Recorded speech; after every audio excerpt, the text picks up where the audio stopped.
있는 내용과 너무 밀접하게 맞닿아 있구나. 그래서 그것을 통해서 제가 확신하게 된 것은 뭐냐면, 이 말씀을 가지고 우리가 주기도문이 가르쳐주는 원리를 따라 기도해야 우리의 신앙이 지도를 받고 좀 더 하나님 앞에 영광을 위해서 하루하루를 살아가겠구나라는 확신을 갖게 됐어요.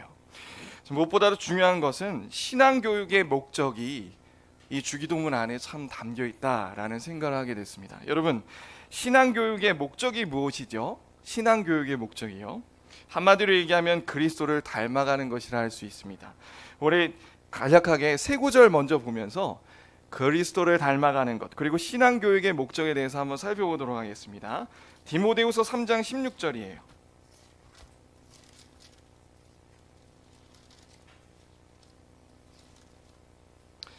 자, 디모데후서 3장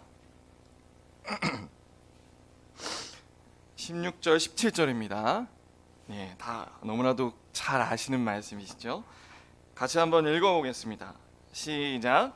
모든 성경은 하나님의 감동으로 된 것으로 교훈과 책망과 바르게 함과 의로 교육하기에 유익하니 이는 하나님의 사람으로 온전하게 하며 모든 선한 일을 행할 능력을 갖추게 하려 함이라. 이 말씀에 보면 하나님이 우리에게 성경을 주셨답니다. 근데 그 목적이 어디 있는 거죠? 이 성경을 통해 하나님께서는요, 우리를 교훈하시고 책망하시고 또 바르게 하시고 의로 교육하신다 말씀하셔요. 그래서 결국 그렇게 책망하시고 바르게 하시고 의로 교육하는 방향, 그 인도하시는 목적지가 어디죠? 17절이었어요. 하나님의 사람으로 온전하게 하며 모든 선한 일을 행할 능력을 갖추게 함이니라. 바로 이게 목적이에요. 그러니까 하나님께서 우리를 성경을 통해서 우리를 지금도 하루하루 지도하고 계시는데, 그 목적은 무엇이냐면 하나님의 자녀로서 정말 온전히 하나님의 선한 일을 하도록 능력을 구비하게 합니다 라는 거예요. 능력이 있게 한다는 거예요. 능력. 분명한 목적이 드러납니다. 그래서 우리가 이 말씀에 입각해서 예수님이 자라남을 살펴보게 되면요, 우리 누가복음에 보면 이런 말이 있어요. 2장 52절인데 예수는 지혜와 키가 자라며 하나님과 사람에게 더욱 사랑스러워 가시더라. 그리고 또 그 앞에는 뭐라고 나와 있냐면요, 1장 50절에는 아이가 자라며 심령이 강하여지며, 또 2장 40절에는 아기가 자라며 강하여지고 지혜가 충만하며 하나님의 은혜가 그 위에 있더라 라고 이렇게 나와 있어요. 예수님도요, 이 땅 가운데서 자라나시면서 성령님의 충만함으로 어떤 일이 있었냐? 심령도 강해지고요, 지혜가 충만해지고 하나님의 은혜를 맛보면서 살아가다가 25절에 보니까 이렇게 결론 지는 거예요. 지혜와 키가 자라나면서 하나님과 사람에게 더욱 사랑스러워져 간다. 우리가 이렇게 구원받은 사람으로서요, 예수님을 이렇게 닮아가야 돼요. 예수님의 형상을 닮아가야 됩니다. 아까 앞서 디모데후서 살펴봤잖아요. 그 앞에 말씀도 참 중요한데 이것도 읽었어야 되는데, 구원에 이르는 지혜를 하나님께서 주신다는 거예요. 그러니까 이 성경을 통해 성령께서 우리의 하루 동안 그리스도를 닮아가게 하실 때 그냥 닮아가게 하시는 것이 아니라 성경을 통해 지혜도 얻게 하시고 심령도 강하게 하시고 우리를 정말 그리스도의 성품을 닮아가게 하신다는 거예요. 우리 그래서 구체적으로 베드로서 1장에 이렇게 얘기합니다. 우리 베드로서 1장 한번 보시겠습니다. 베드로서 1장이요. 우리는 신앙생활하면서 늘 때마다 내 안에 이런 하나님의 성품이, 그리스도의 형상들이 자라고 있는가 확인하면서 가셔야 되는 거예요. 자, 보시죠. 1장 2절부터 우리 4절까지 한번 같이 읽어보도록 하겠습니다. 시작. 하나님과 우리 주 예수를 알므로 은혜와 평강이 너희에게 더욱 많을지어다. 그의 신기한 능력으로 생명과 경건에 속한 모든 것을 우리에게 주셨으니 이는 자기의 영광과 덕으로서 우리를 부르신 이로 말미암음이라. 이로써 그 보배롭고 지극히 큰 약속을 우리에게 주사 이 약속으로 말미암아 너희가 정욕 때문에 세상에서 썩어질 것을 피하여 신의 성품에 참여하는 자가 되게 하려 하셨느니라. 아멘. 성령님께서 우리를 거듭나게 하심으로써 우리 안에 뭐가 생겼습니까? 여기 보니까 3절에 신기한 능력으로 생명과 경건에 속한 모든 것을 우리에게 주셨다는 거예요. 다시 말하면 우리 속에는 예수 그리스도를 닮아갈 DNA가, 영적 DNA가 심겨 있다는 거죠. 그래서 점점 하나님의 은혜로 말미암아 이것이 자라가되, 어떻게 자라가냐면요, 4절 중간부터 보니까 약속으로 말미암아 정욕 때문에 세상에 썩어질 것을 피한다는 거예요. 먼저. 그러니까 우리 속에 있는 탐심, 죄성들, 그것들이 다스려지고 제거가 되고, 한편으로는 무엇에 참여합니까? 그리스도의 신의 성품에 참여하게 된다. 그래서 그 아래에 보면 믿음의 덕을 더하고, 지식의 절제를 더하고, 절제의 인내를 더하고, 인내의 경건을, 경건의 형제우애를, 형제우애의 사랑의 성품을 더해라. 어떠세요? 이 말씀들이 잘 일맥상통하지 않습니까? 정말 우리 교육의 목적은 이게 돼야 돼요. 그저 우리가 성경을 통해 지식을 쌓고 그냥 거기서 머무르면 되는 것이 아니라, 정말 그 말씀이 성령님의 은혜로 말미암아 우리 가운데 그리스도의 열매가, 성품이 맺어가는지, 그래서 우리의 심령이 정말 강하여져 가는지 우리가 날마다 확인해 가야 되는 거예요.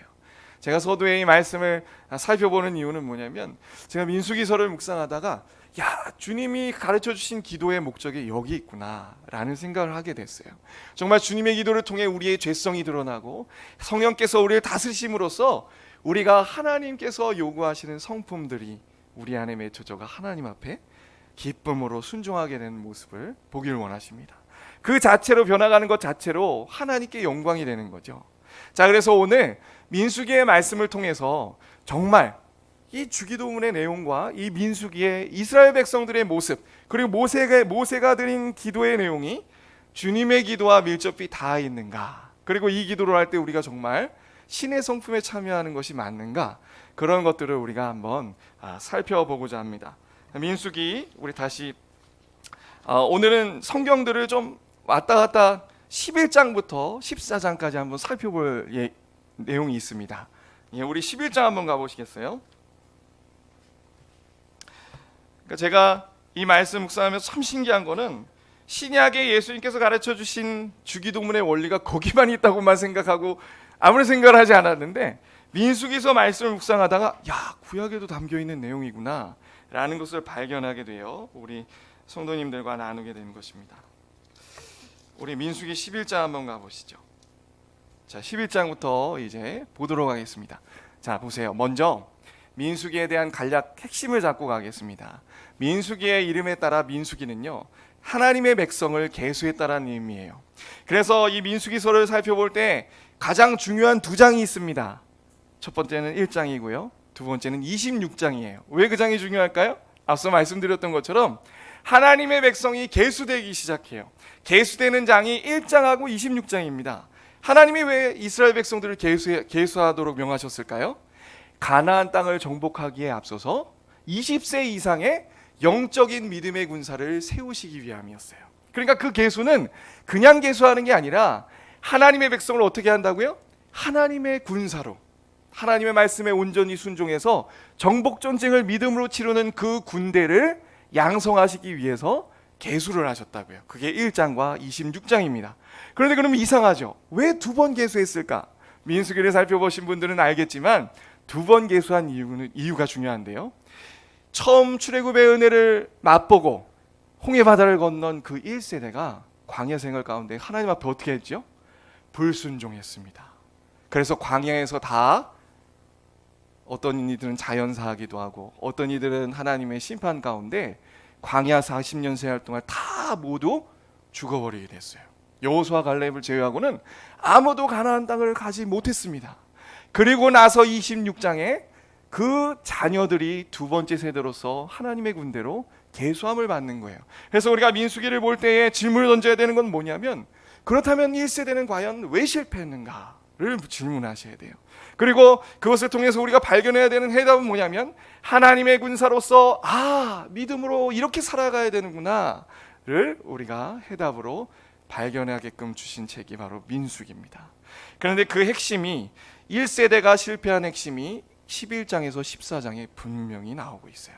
그래서 제가 11장부터 14장을 살펴보고자 합니다. 근데 그냥 살펴보는 게 아니죠. 우린 주님의 기도의 그 원리의 안경을 쓰고 이 내용을 살펴볼 작정입니다. 그러면 주님의 기도에 나오는 내용이 여기 담겨 있다는 것을 너무 잘 알 수 있게 돼요. 우리 한번 보도록 하겠습니다. 첫 번째, 하나님께서는 이스라엘 백성들을 1장부터 10장까지 이제 광야에서 가나안 땅을 정복하기 위한 준비를 마치십니다. 그리고 10장에 떠나게 돼요. 그런데 이스라엘 백성들이 바로 어떻게 되냐? 하나님 앞에 범죄하게 돼요. 우리는 여기서 무엇을 알 수 있냐면 이들은 아직 영적인 오합지졸에 불과했다. 군사이지만 군사로 세움을 받았지만 아직 오합지졸에 불과했다는 것을 알 수 있어요. 그래서 하나님께서는 이스라엘 백성들 안에 있는 그 죄들을 드러내시고 다루시길 시작하십니다. 그런데 그 첫 번째 죄가 무엇일까요? 우리 민수기 11장 1절 같이 읽어보겠습니다. 시작. 여호와께서 들으시기에 백성이 악한 말로 원망하매 여호와께서 들으시고 진노하사 여호와의 불을 그들 중에 붙여서 진영 끝을 사르게 하시매. 자, 지금 이스라엘 백성들이 광야 생활을 시작하자마자 하나님 앞에 어떤 죄를 지고 있나요? 원망하고 불평하기 시작했어요. 왜 그러냐면 먹고 마시는 문제 때문에 또 하나님 앞에 불평하기 시작한 겁니다. 그런데 하나님께서 그 원망을 너무 기뻐하지 않으셨어요. 그게 11장 10절이에요. 백성의 온 종족들이 각기 자기 장막문에서 우는 것을 모세가 들으니라. 이러므로 여호와의 진노가 심히 크고 모세도 기뻐하지 아니하였다. 울리네요. 그죠? 괜찮나요? 네. 보니까 하나님께서 이스라엘 백성들이 원망불평하는 것을 너무 싫어하셨습니다. 하나님은 원망불평을 싫어하세요. 우리도 조심해야 될 부분이죠. 근데 왜 그러냐면요, 이 원망불평은 처음에 혼자 하나님 앞에 원망불평할 수 있어요. 우리가 하루를 살아가면서 또 교회 생활하면서 교회를 섬길 때 혼자 먼저 원망불평할 수 있어요. 근데 문제는요, 그걸 옮기기 시작하면 그 원망불평은 너무나도 빨리 확산되고 전염성이 강하다는 것을 우리는 살펴볼 수 있습니다. 처음에 원망불평했던 사람들이 누구냐면요, 11장 4절에 보니까 그들 중에 섞여 사는 다른 인종들이 탐욕을 품고 원망불평하기 시작했어요. 이 다른 인종들은 누군가요? 하나님의 출애굽 당시에 함께 나왔던, 출애굽기 12장 38절 넘기지 않으셔도 됩니다. 8절에 보면 많은 잡족들이 함께 나왔다. 하나님의 기적을 보고 함께 나왔다. 그 이방인들을 뜻하고 있습니다. 그러니까 아직 채 하나님의 은혜가 무엇이며 하나님이 주셨던 조상 대대로 내려온 언약이 무엇이고 하나님이 어떤 분이신지 채 잘 알지 못하는 그 다양한 인종들, 이방인들이 탐욕을 품고 원망불평하기 시작했어요. 우리로 말할 것 같으면 어떤 사람이 될 수 있을까요? 이제 갓 교회 나온 사람이라고 생각하시면 됩니다. 아직 신앙의 연수가 오래지 않아서 하나님을 깊게 알지 못하는 그런 사람들에 의해서 원망불평하기 시작했어요. 그런데 그 원망불평이 곧 누구에게로 전염됩니까? 이스라엘 자손, 다시 4절에 보니까 이스라엘 자손도 다시 울며 이른데 누가 우리에게 고기를 주어 먹게 하랴. 다양한 그 인종, 이방인들이 원망불평을 시작했지만 곧 이스라엘 백성들 온 회중에게로 옮겨가기 시작했어요. 원망불평이. 처음에는 그랬을 거예요. 자기 장막집 안에서가 아니라 그 밖에서 3, 4, 5 모여서 수근수근 했을 겁니다. 그러면서 야, 우리 도대체 먹을 게 없다. 여기 보면 어떻게 원망불평했습니까? 애굽에 있었을 때 우리 생선도 먹고 오이도 먹고 참외, 부추, 파와 마늘, 야, 이런 먹는 거 얼마나 좋았냐. 근데 이 광야에선 그런 것들을 찾아볼 수가 없네. 그러면서 원망불평한 거예요. 처음에는 그렇게 3, 4, 5 밖에서 모여서 했지만 결국에는 그 사람들이 어디로 갈까요? 집으로 가는 거예요. 그게 아까 봤던 10장에 백성의 온 종족들이 각기 자기 장막문에서 우는 것을 봤다. 집에 들어가서 누구한테 전염시킵니까?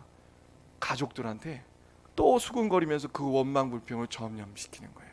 그러니까 처음에는 본인 혼자만 시작했을지 몰라요. 그러나 그것이 곧 어디로 퍼집니까? 원망불평을 옮기다 보니까 온 회중이 지금 하나님 앞에 원망불평하는 죄들을 하고 있단 말이에요. 첫 번째로 그래서 우리는 여기서 알아야 될 건 뭐냐면 하나님의 군사는 이 원망불평을 경계해야 된다. 조심해야 된다. 원망불평하는 순간은 어떤 순간인가요? 은혜 까먹은 순간입니다. 하나님이 이미 주신 것들이 얼마나 많아요.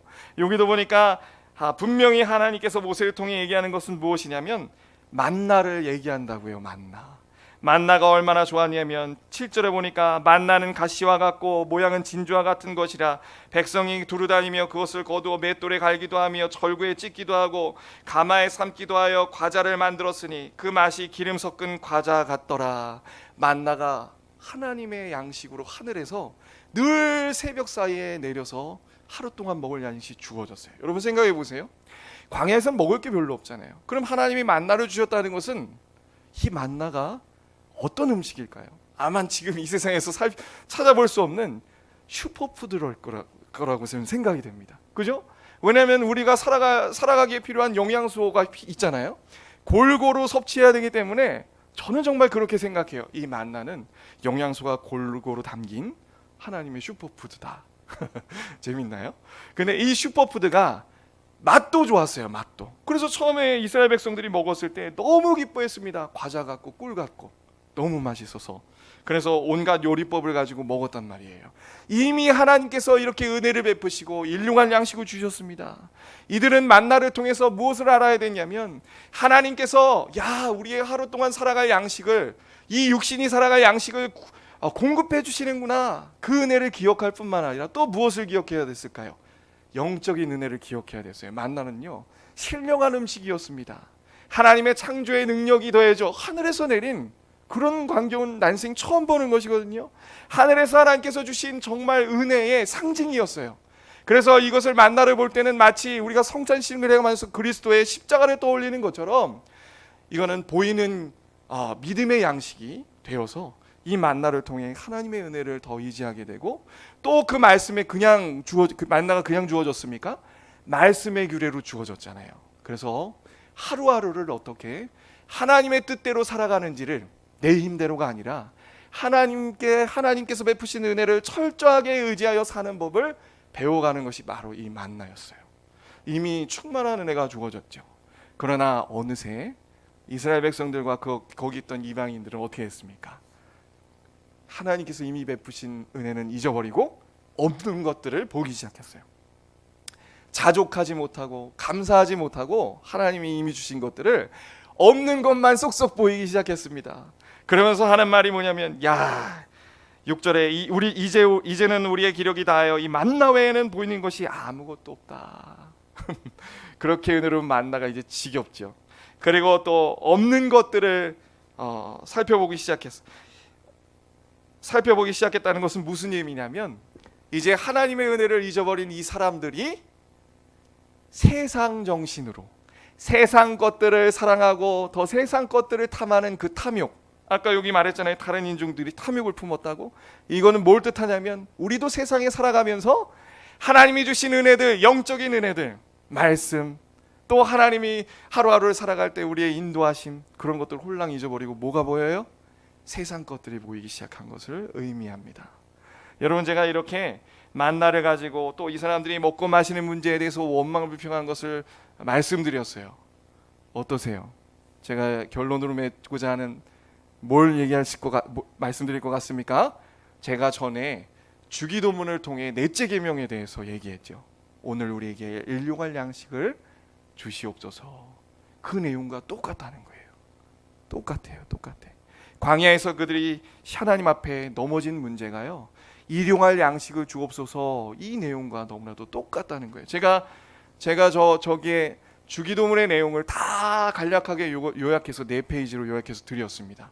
그 왜 드렸냐면요, 그거 보시고 앞으로 이제 주기도문의 원리가 떠오르지 않거든 다시 한번 펴시고 함께 기도하자는 취지로 드렸어요. 거기 보면 일용할 양식에 대한 내용이 오늘 이스라엘 백성들이 넘어진 내용과 너무나도 밀접하게 닿아 있습니다. 그래서 저는 이렇게 생각해 봤어요. 만약에 이스라엘 백성들이 그 넷째 그 간구의 원리를 가지고, 주님이 가르쳐 주신 이 기도의 원리를 가지고 기도했다면 어땠을까? 그런 생각을 해봤습니다. 기도했다면 분명 달라졌을 거예요. 하나님의 은혜로 말미암아 그들이 이 만나 사건을 통해 더 하나님을 의지하는 법을 배우고, 그 없는 와중에서도 그 은혜에 젖어서 하나님 앞에 자족하며 감사하는 그러한 삶을 살 수 있었을 겁니다. 이런 식으로 제가 이제 발견하게 된 거죠. 자, 우리 또 12장 한번 가보겠습니다. 12장. 이번엔 또 어떤 죄들이 등장하고 있을까요?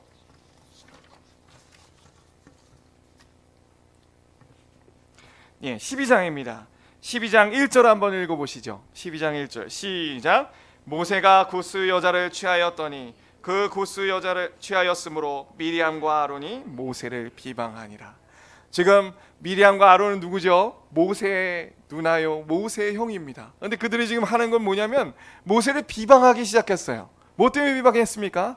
모세가 구스 여인, 이방 여인과 결혼했다. 그랬기 때문에 그것을 흠잡아서 비방하고 있는 거예요. 그런데 먼저 제가 잠깐 간략하게 말씀드릴 것은 단지 성경은요, 성경 전체적으로 볼 때 이방 여인과 결혼했다고 해서 그것 자체가 다 죄가 되는 것은 아니었습니다.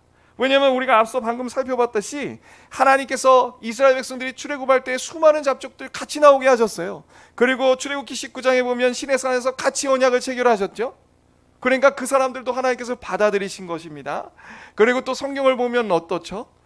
아주 유명한 믿음의 두 여인이 나와요. 예수 그리스도의 계보를 이은 누구죠? 라합과 룻이란 말이에요. 그들은 다 이방 여인이었습니다.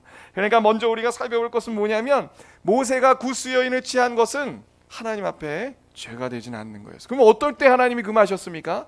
이방 여인과 결혼함으로써 그 자손과 그 가정이 또 그 나라가 우상 숭배로 빠질 것이 염려됐을 때, 그때 하나님이 경계하며 결혼하지 말라 했어요. 그러니까 성경적으로 모세는 사실 죄를 지은 것은 아닙니다. 그런데 학자들마다 이 구스 여인이 누구냐에 대해서 의견들이 많아요. 아내 십보라가 미디안 사람이잖아요. 미디안의 또 다른 말이 구스거든요. 그래서 십보라와 결혼했던 걸 그제서야 들춰서 얘기하는 거다라는 견해도 있고, 이제 십보라가 죽고 새로운 구스 여인을 취했다 이런 견해도 있고, 다양한 견해가 있어요. 그러나 그것이 중요한 게 아니고 우리는 뭘 봐야 되냐면 그들이 비방한 동기입니다. 미디안과 아론이 비방한 동기가 뭐죠? 2절 같이 한번 읽어보겠습니다. 시작. 그들이 이르되 여호와께서 모세와만 말씀하셨느냐 우리와도 말씀하지 아니하셨느냐 하매 여호와께서 이 말을 들으셨도다. 성도님들, 지금 이 2절을 읽어보니까 이 사람들이 지금 뭐 하는 것 같으세요? 맞습니다. 겉으로는 모세가 결혼한 것을 흠을 잡아 비방하고 있지만 사실 속으로는 시기하고 질투가 났던 거예요. 시기 질투. 뭘 질투했죠? 모세의 리더십, 모세의 권위, 사람들에게 칭송받는 거, 시기하고 질투하는 마음이 있었다는 거예요. 그래서 그 시기하는 질투는 내가 너 시샘하고 있어, 질투하고 있어 이렇게 드러내지 않죠. 그리고 교묘히 어떻게 해요? 흠을 딱 잡아서 비방하는 모습을 살펴볼 수 있습니다. 이게 또 하나의 지도자들 안에 있었던 죄들인 거예요. 그런데 중요한 것은 뭐냐면 우리도 그럴 수 있다는 거예요. 우리가 교회 생활하다 보면 우리도 조심해야 됩니다. 사단은요, 지금 6번째 계명 엮어서 같이 얘기합니다. 사단은 우리를 늘 호시탐탐 시험하죠. 그런데 시험하는 두 가지가 있다고 했죠. 뭡니까? 세상과 우리의 탐욕이다.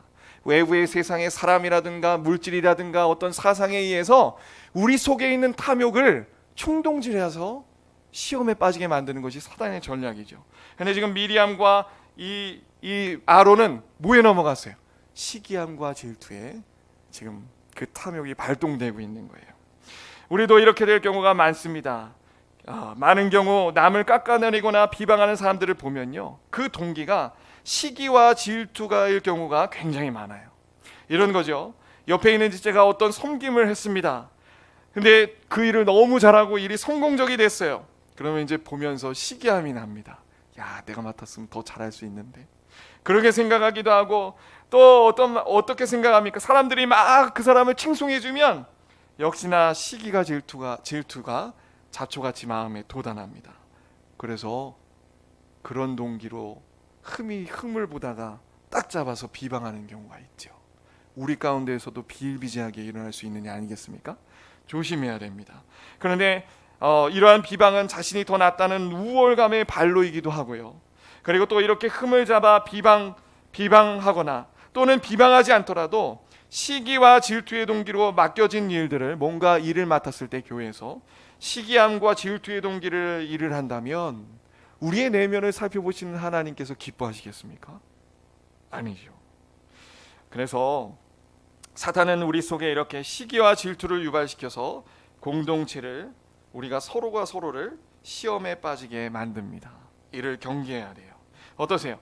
6번째 기도와 밀접하게 그 내용이 닮아 있죠. 다 있죠.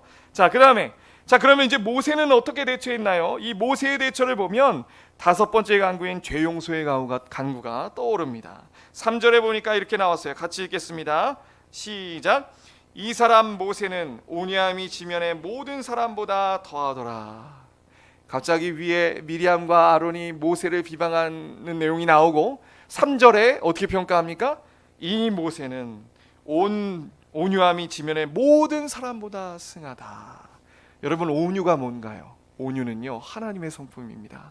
온유는 마치 그 말에 고삐를 씌우면 말이 오른쪽으로 가라 왼쪽으로 가라 하면 그대로 가는 것처럼 하나님의 뜻에 온전히 순종하는 성품을 뜻해요.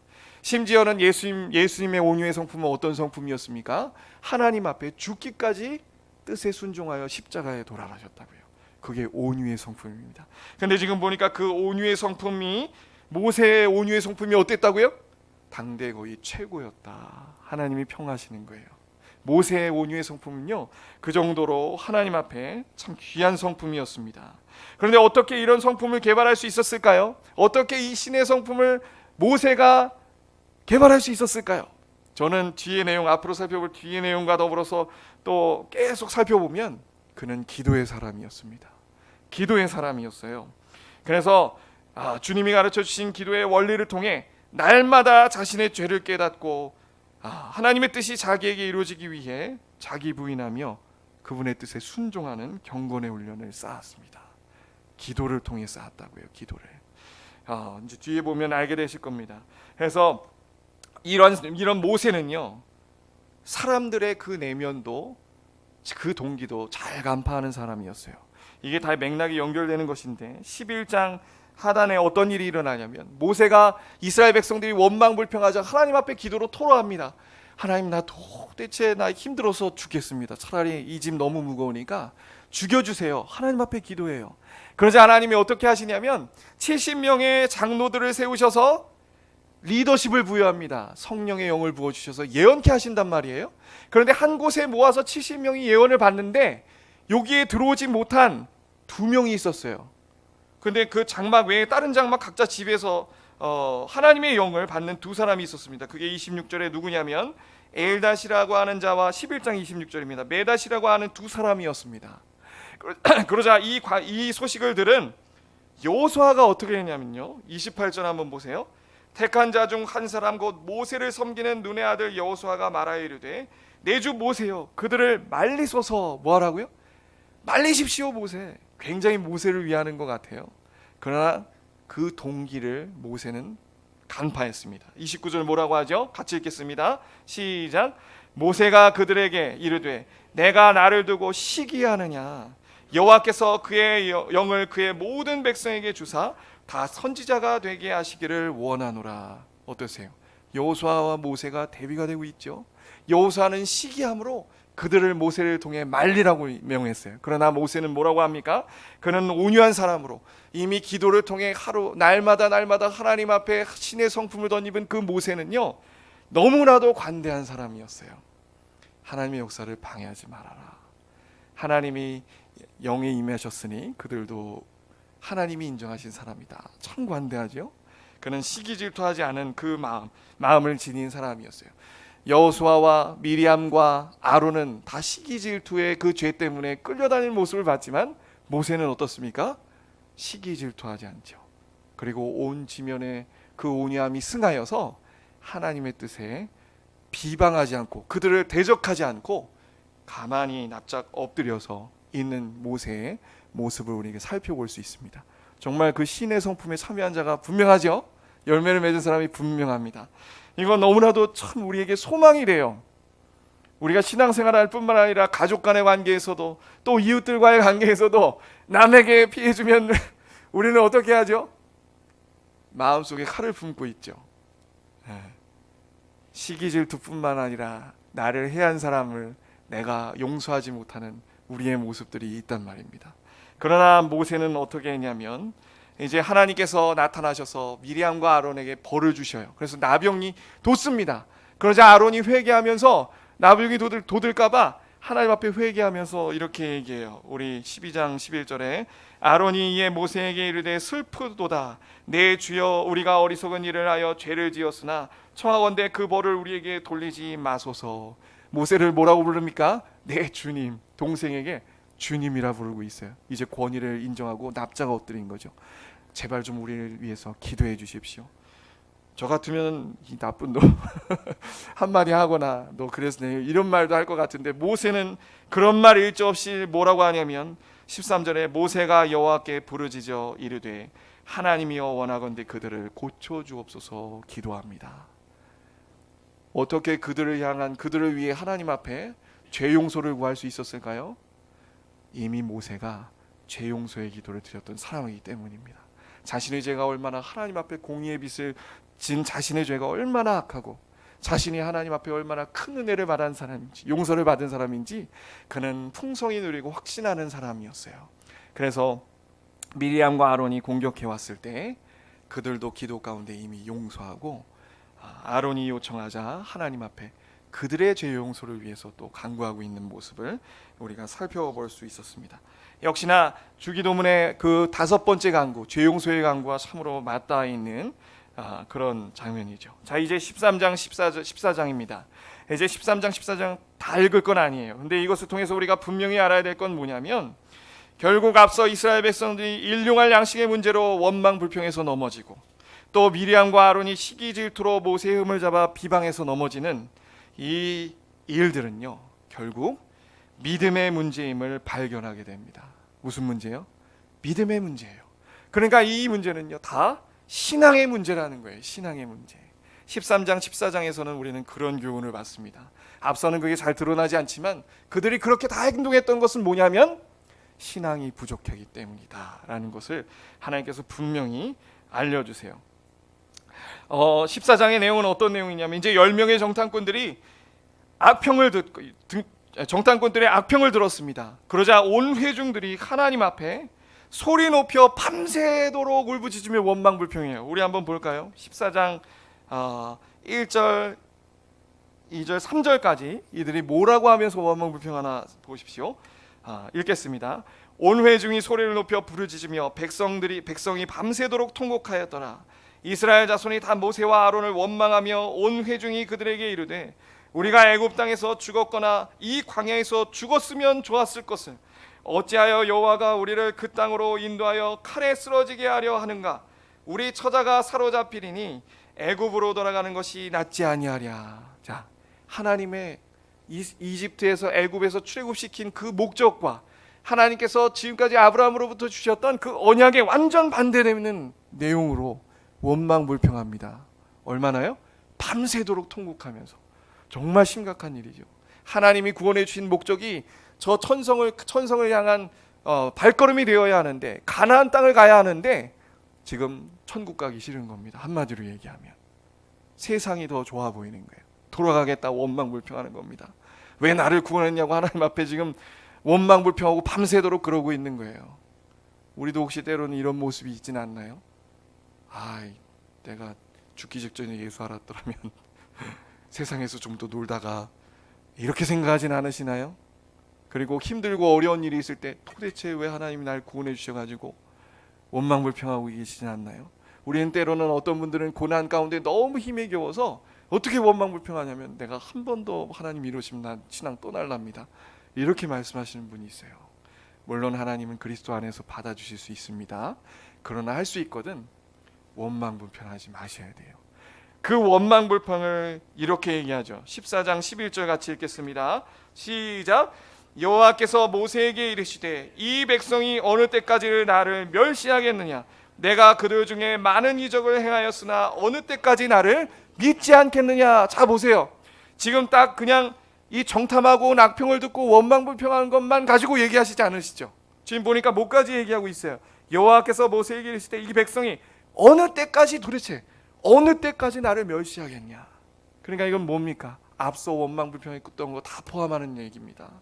지금까지 출애굽한 후에 이스라엘 백성들이 하나님을 믿지 못하고 그 불신앙의 모습으로 하나님을 멸시하고 믿지 않았던 불신앙의 모습을 보였던 그 모든 내용들을 다 들어서 토로하고 계신 거예요. 도대체 이 백성이 내가 그렇게 은혜를 많이 주고 그렇게 만나를 내려주고 낮에는 구름 기둥 밤에는 불 기둥 인도하면서, 그건 합쳐져 있죠, 인도하면서 이렇게 광야 생활을 하게 했는데 도대체 언제까지 나를 멸시하고 원망불평하느냐?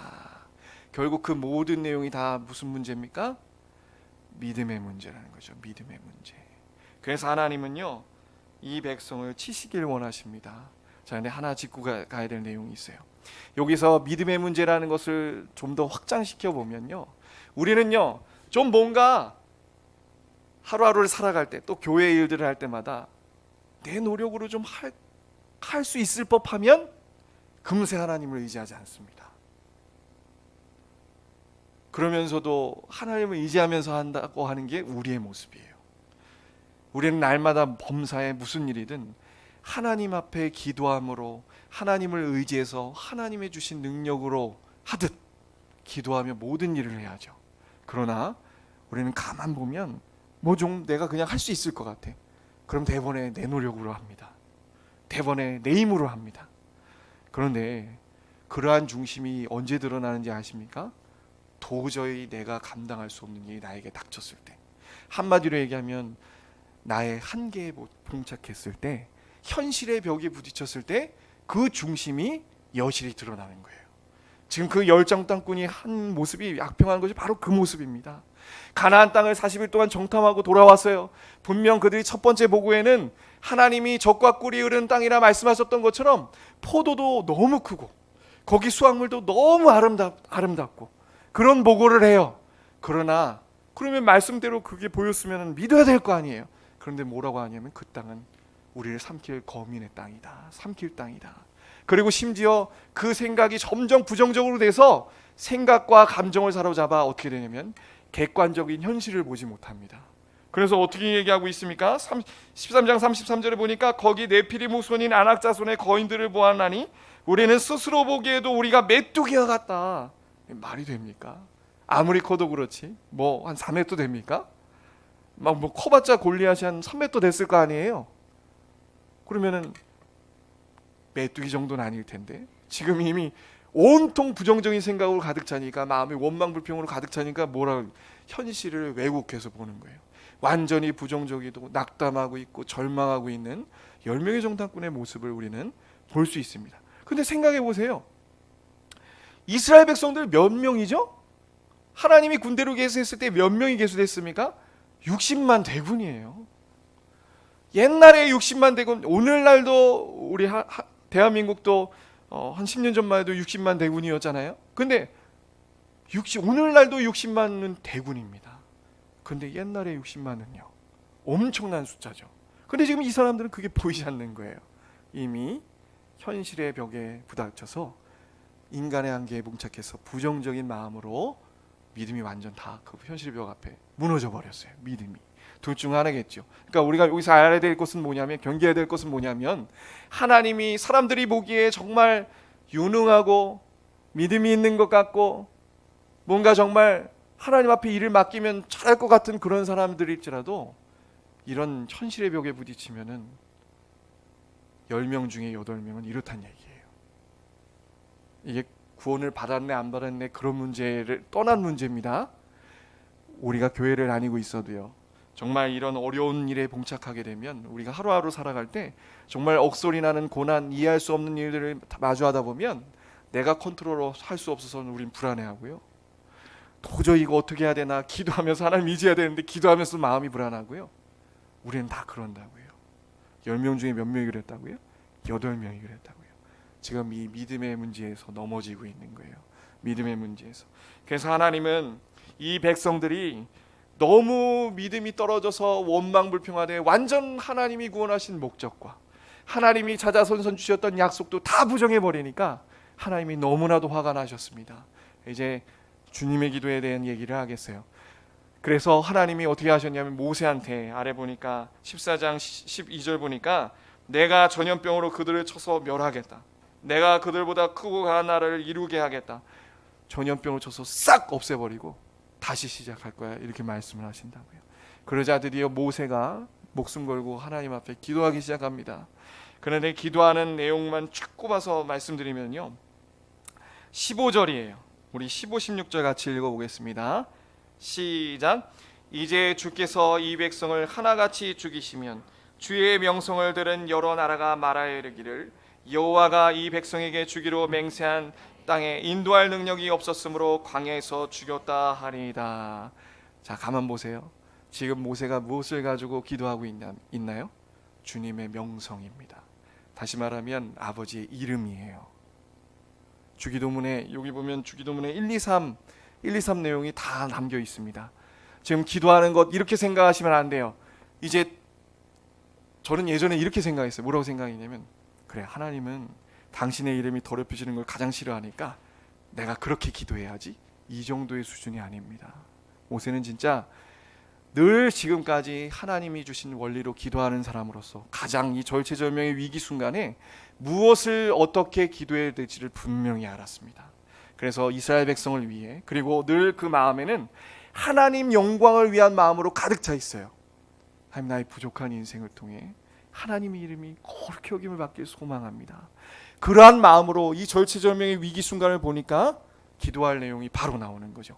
주여 보세요, 하나님, 만약에 당신께서 이 광야 가운데 이스라엘 백성들을 다 멸하시면 저 이방 나라 사람들이 지금까지 다 소식을 들어왔는데 하나님이 구름 기둥 불 기둥을 인도하시고 그렇게 은혜로 인도하셨다는 거, 놀라운 기적 다 들었는데 광야에서 죽이면 뭐라고 하겠습니까? 능력이 없으므로 광야에서 죽였다 할 거 아닙니까? 주여, 그러면 주의 이름이 더럽혀지게 됩니다. 하나님, 이것을 기뻐하시지 않으시죠? 저도 원하지 않습니다. 하나님, 다시 한번 생각해 주시옵소서. 지금 주기도문의 그 원리를 따라 기도하고 있는 거예요.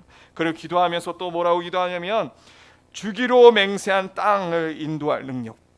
뭘 주장하는 것입니까? 주기로 인도한 땅. 하나님께서 이스라엘 백성들을 출애굽하신 목적이 주기로 인도한 땅이죠. 약속이자 그 나라에 참여하는 것을 의미합니다. 그 나라에 가기까지, 그게 목적이잖아요. 나라를 주장하고 있고, 그러니까 하나님, 이것을 생각하여서 17절에 이미 말씀하신 뜻대로 주의 큰 권능을 나타내옵소서. 지금 이렇게 하나님 앞에 기도하고 있어요.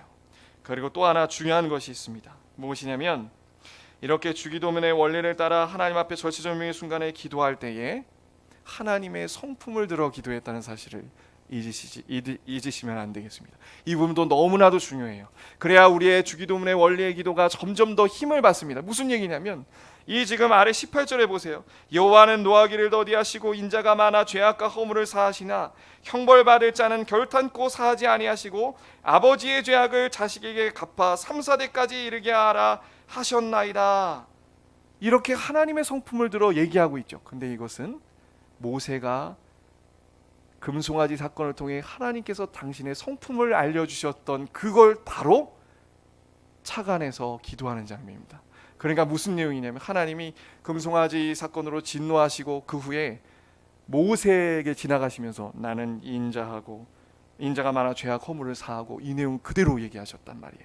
나는 이런 자비의 하나님이다. 그런데 형벌은 내가 징계는 하겠다. 나는 그런 하나님이다.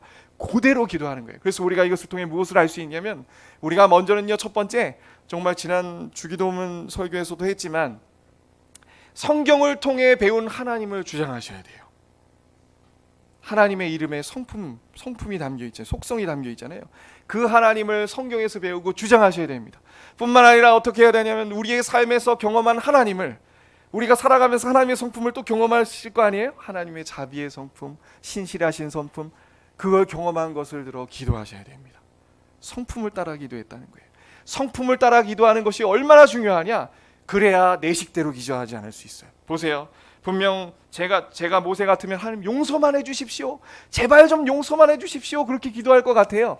그런데 지금 이 보면 뭐라고 기도하냐면요, 중간에 18절 중간에 죄악과 허물을 사하시나 형벌받을 자는 결탄코 사하지 아니하시고 아버지의 죄악을 자식에게 갚아 3, 4대까지 이르게 하리라 하셨나이다.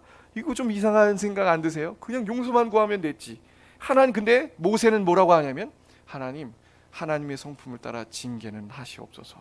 근데 이게 정당한 기도입니다. 왜냐? 우리는 죄인들이라 하나님이 이 죄를 드러내놓고 다루시지 않으면, 징계하시지 않으면 우리는 금세 어떻게 하죠? 내 죄는 잘 보지 못하죠. 이 기도는요, 하나님의 성품을 따라 기도하는 것뿐만 아니라 그렇게 하나님 앞에 악평하고 죄악이 관영한 이스라엘 백성들을 하나님께서 때리시길, 그래서 다시 바로잡아 주시길 하나님의 성품을 따라 기도하는 내용인 거예요. 그래서 19절에 구하옵나니 주의 인자의 광대하심을 따라 이 백성의 죄악을 사하시되 애굽에서부터 지금까지 이 백성을 사하신 것 같이 언약에 신실하셔서 하나님이 늘 그 헷세대의 은혜를 베푸신 것 같이 하나님 용서하여 주시옵소서 기도합니다. 그래서 하나님은 모세의 기도 그대로 20절부터 내가 내 말대로 사하노라.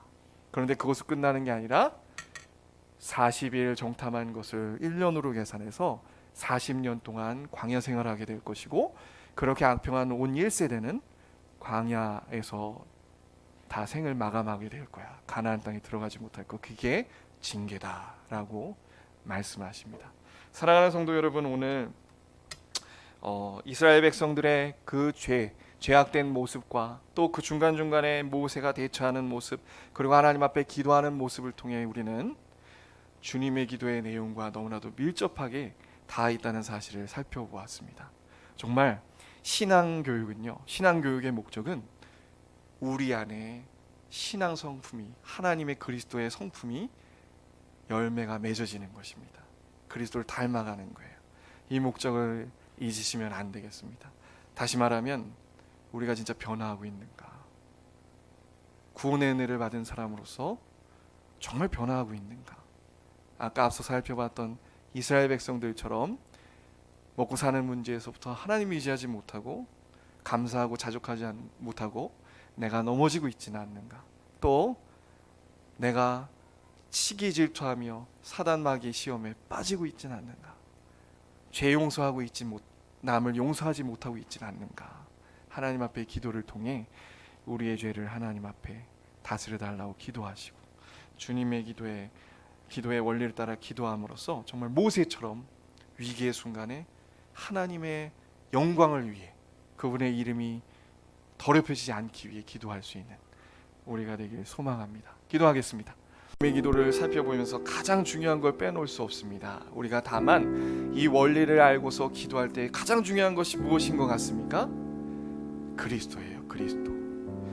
방금 모세가 드렸던 그 주님의 기도는요, 지금 이 순간에도 하늘 보좌 우편에 앉아서 또다시 시험에 들고 죄를 짓고 넘어질 우리를 위해 하나님 앞에 기도하고 계신 그리스도를 의미합니다. 그러니까 결국에 우리의 기도는요, 그리스도 안에서 드려지는 거예요. 그리스도 안에서 드려지지 않으면 절대로 이 기도는 상달될 수 없습니다. 그래서 그 서론에 그 아버지가 된 것, 하늘에 계신 그 거룩하시고 공의로우신 하나님이 우리 아버지가 된 것이 은혜인데, 그것이 바로 그리스도 때문이잖아요. 십자가에 달려 돌아가신 예수님 때문입니다. 그러니까 이 주님의 기도의 원리를 따라 기도할 때 가장 중요한 것은요, 우리의 영혼의 양식이자 정말 필수, 없어서는 안 돼, 주 없이 살 수는 없네 고백한 것처럼 반드시 늘 우리를 붙드시는 믿음의 주에 온전케 하신 이인 예수 그리스도를 의지하며 기도하셔야 돼요.